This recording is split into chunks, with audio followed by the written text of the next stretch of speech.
এই মুহূৰ্তত ৰাজ্য চৰকাৰ কৰ্মচাৰীৰ বাবে লৈ আহিছো বিগ ব্ৰেকিং নিউজ। এবাৰ কৰ্মচাৰীসকলৰ বাবে আহিছে ডাঙৰ খবৰ। ৰাজ্য চৰকাৰ কৰ্মচাৰীসকলক কি সুবিধা দিয়া হ'ব এই সম্পৰ্কত আহিছে ডাঙৰ আপডেট। ইপিনে OPS প্ৰৱৰ্তন কৰা হ'বনে নহয়, OPS সন্দৰ্ভত কি সিদ্ধান্ত লৈছে বিভাগীয় মন্ত্ৰী পীযুষ হাজৰিকাই মন্তব্য কৰিছে। সবিশেষ আপোনালোকক জনাব বিচাৰিছো। পুৰণি পেঞ্চন আঁচনিৰ আৰ্হিত নতুন পেঞ্চন আঁচনিৰ অধীনস্থ কৰ্মচাৰীসকললৈও গ্ৰেটুইটি প্ৰদানৰ ব্যৱস্থা কৰা হৈছে। ইয়াৰ উপৰি নতুন পেঞ্চন আঁচনিৰ অধীনত কৰ্মচাৰী এজনে যদি চাকৰি কালত মৃত্যুবৰণ কৰে তেওঁলোকৰ পৰিয়াললৈ কম্পেনচেটেড ফেমিলি পেঞ্চনৰ ব্যৱস্থাও কৰা হৈছে। আৰু অসম চৰকাৰৰ সিদ্ধান্ত আমি জানো, সন্মানীয় উপাধ্যক্ষ ডাঙৰীয়া, এজন ব্যক্তি যদি কৰ্মৰত অৱস্থাত মৃত্যুমুখত পৰে, তেখেতে আজিকালি চাকৰি নাপায়, তেখেতৰ পৰিয়ালৰ কোনোৱে চাকৰি নাপায়, কিন্তু তেখেতৰ যিমান দিনলৈকে চাকৰি থাকে তেওঁৰ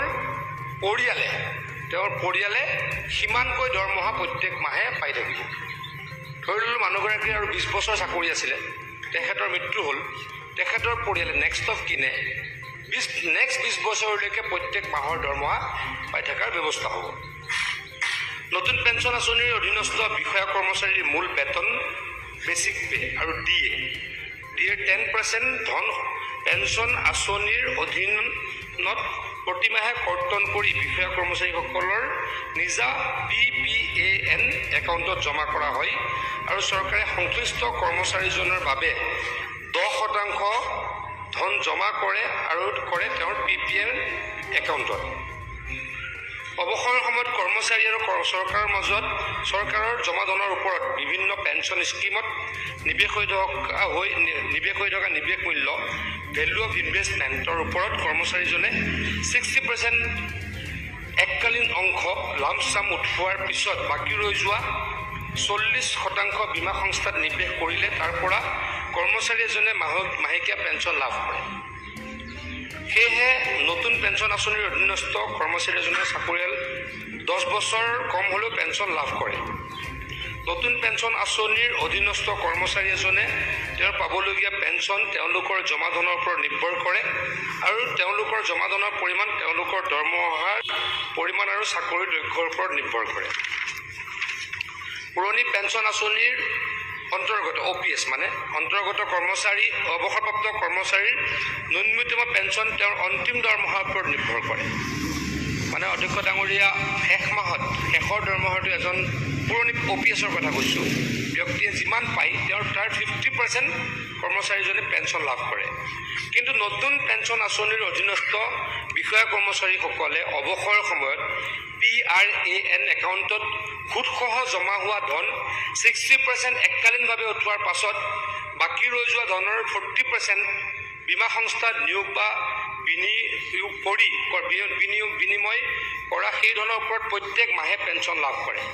অধ্যক্ষ ডাঙৰীয়া, আচলতে অলপ কনফিউজন এটা আছে। আপুনি আমাৰ 2005ত NPS ষ্টাৰ্ট হৈছিলে, আজি 19 বছৰ হ'ল। কিন্তু অধ্যক্ষ ডাঙৰীয়া, আমি ভাবোঁ এতিয়া ক'বলৈ যিহেতু দিগদাৰ, কিন্তু যিসকলে 30 বছৰ বা 32 বছৰ চাকৰি কৰিব তেওঁলোকে হয়তো যথেষ্ট সংখ্যক পেঞ্চন লাভ কৰিব বুলি ভবা হয়। কিন্তু হয়, সদস্যগৰাকীয়ে যিটো প্ৰশ্ন তেখেতেও সেইটো কথা জানেই, তেখেতে কৈছেই। কিন্তু যিসকলে হ্ৰস্বকালীন সময়ৰ কাৰণে চাকৰিত যোগদান কৰিছে তেওঁলোকৰ হয়তো কিছু অসুবিধা হৈছে।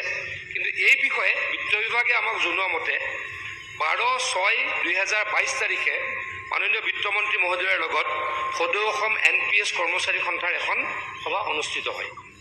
এই সভাত বিত্তমন্ত্ৰী মহোদয়ে তেওঁলোকক জনায় যে এই বিষয়ে আমাৰ চৰকাৰে পৰীক্ষা নিৰীক্ষা কৰিব আৰু তেওঁলোকক ৰাজ্যৰ সৰ্বাংগীন উন্নয়নৰ স্বাৰ্থত কোনো ধৰণৰ আন্দোলনৰ পৰা বিৰত থাকিবলৈ অনুৰোধ জনায়। গতিকে অধ্যক্ষ ডাঙৰীয়া, তেখেতে যিটো প্ৰশ্নৰ অৱতাৰণা কৰিছে, আমাৰ চৰকাৰ সেই প্ৰশ্নটোলৈ নিশ্চয়কৈ অৱগত আৰু আমি চিৰিয়াছ।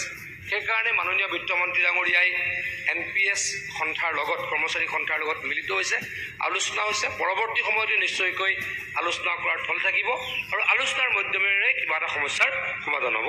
গতিকে এই বিষয়ে মই সদনক আশ্বস্ত কৰিম।